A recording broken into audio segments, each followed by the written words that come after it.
अल्पोपार. मी खरंच सर्वात प्रथम या महामानव डॉक्टर बाबासाहेब आंबेडकर यांच्या जयंतीनिमित्त सर्व भारतवासियांना, सर्व बांधवांना शुभेच्छा देत असताना मी हे जे नवनिर्माण पत्रकार संघ आहे त्यांच्या वतीने जे स्तुत असा उपक्रम राबवला आहे त्यांच्या अभिनंदन करतो.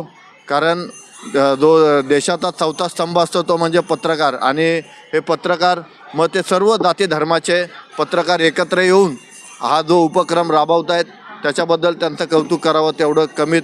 भलं अल्पोपार वाटत असतील पण त्याच्या मागचे त्यांचा जो उद्दिष्ट आहे की जे बाबासाहेबांचे विचार आहेत, बाबासाहेबांनी जी प्रेरणा दिली सर्व समाज बांधवांना, सर्व भारतीयांना, ते जागृत करण्याचं काम हे पत्रकार वर्षाच्या 360 दिवस करत असतात आणि 365 दिवस करत असतात. आणि त्यातल्या त्यातच आज हा त्यांनी स्तुत उपक्रम राबवल्याबद्दल मी सर्व माझ्या पत्रकार बांधवांना शुभेच्छा देतो. आणि बाबासाहेबांची लेखणी अशीच तळपत राहू दे त्यांच्या पत्रकारितेतून, ही मी त्यांना जयंतीनिमित्त शुभेच्छा देतो. धन्यवाद. जय हिंद, जय महाराष्ट्र, जय भीम.